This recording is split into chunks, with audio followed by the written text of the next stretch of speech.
An officer doesn't fear the stage. He or she owns it with composure.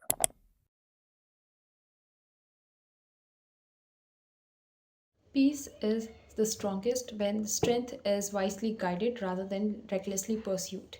Jai Hind everyone. Today I'm going to be talking about arms race. Arms race is a situation when two major powers or multiple major powers they focus on including more and more arsenals, more and more weapons into their arsenals rather than focusing on development and the basic human needs that there are. Historically speaking, we have seen this kind of space when there was Cold War times at around the late 90s, when two major superpowers, which were the United States as well as the Soviet Unions, they were focusing largely on how to increase their arsenal, and by increasing, I mean they were focusing on how to increase the nuclear weapons basically.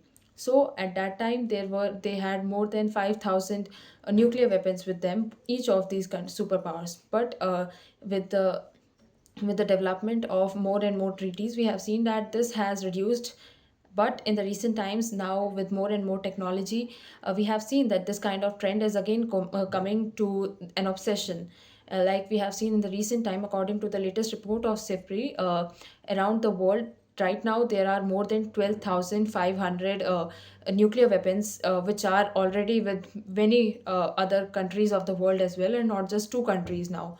And we also have seen that there is the major technological upgrade which is also in the cyber warfare as well as this AI technology, etc. So these kinds of technological upgrades, they are focusing on how to increase arsenals and how to give each other neighbors, etc., an edge over other.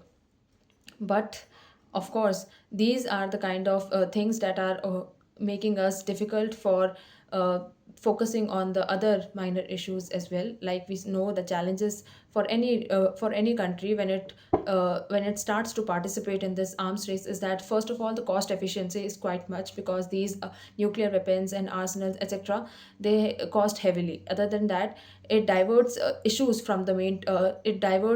from the main issues like education, infrastructure, and youth, etc. So these kinds of issues, they don't get the right amount of footage that there should be.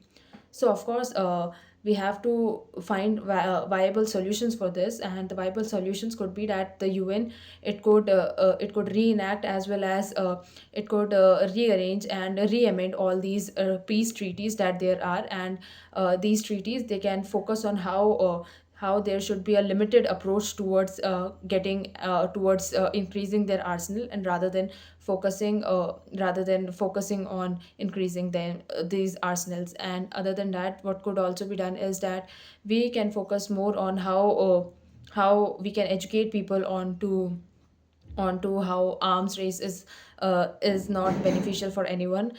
Besides that, what we can also do is that we should make sure that other countries around the world, they should fully know that the cost efficiency as well as the the cost efficiency and what all will be the issues when they try to participate in this arms race. So lastly, I would like to conclude by saying that humanity persists only and only if we look through a peace negotiating mind rather than focusing on an arms race. One country should focus on how exactly they are going to uplift its citizens, who are going to turn into assets in the future, and of course going to help them into becoming a developed nation in the future. Thank you.